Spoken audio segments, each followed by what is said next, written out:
नमस्कार, दुपारच्या 12च्या बुलेटिनमध्ये आपलं स्वागत. मी प्रदीप. सांगली जिल्ह्यातील आटपाडी आणि जत तालुक्यात भीषण दुष्काळ आहे.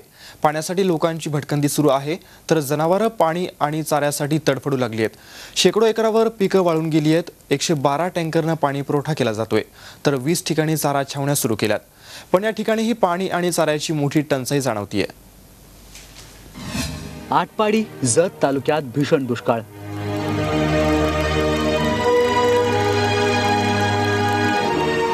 सांगलीतील 8 तालुक्यात पाणी टंचाई.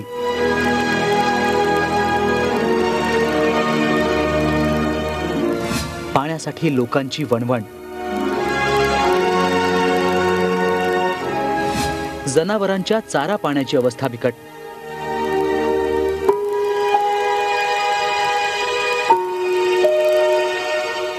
सांगली जिल्ह्यातील आटपाडी, खानापूर, जत, कवठे महाकाळ, तासगाव आणि मिरजचा पूर्व भाग हे कायम दुष्काळी तालुके. मागील वर्षी या तालुक्यानं दुष्काळाचे चटके सहन केले.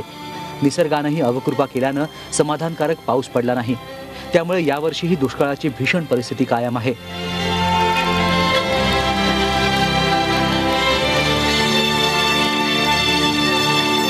पावसाचं कमी प्रमाण आणि अपुऱ्या जलसिंचन योजनांमुळे 8 तालुक्यात पाणी टंचाई आहे. गावागावातील विहिरी कोरड्या पडल्या आहेत.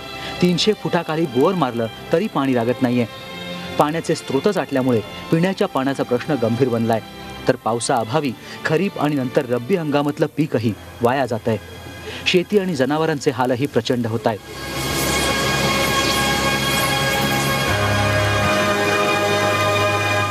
आठ दिवस मिळत नाही. टँकरची जर अडचण असली तर 15-15 दिवस पण आम्हाला पाणी मिळत नाही. पाणी विकत घ्यायला गेलं तर 30 रुपये अर्धा टँकर, अर्धा आम्हाला बॅरेल मिळतो. आमची लय गरिबी असल्यामुळं आम्हाला कुठं पण जावं लागतं. घरी मुलं अपंग आहे, ती कुणाचा आंधळा आहे, कुणाचं पांगळं आहे.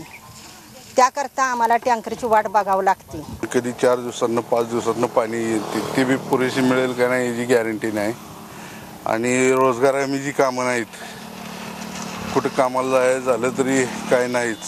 दुष्काळ भाग आहे हा भरपूर. जनावरांचा प्रश्न लक्षात घेता जिल्ह्यात 20 ठिकाणी चारा छावण्या सुरू केल्या गेल्या आहेत.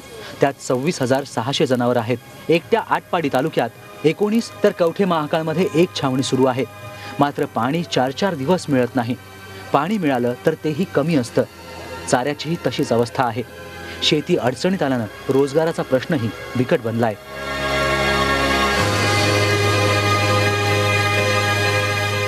राजेंद्र कांबळे, TV9, सांगली.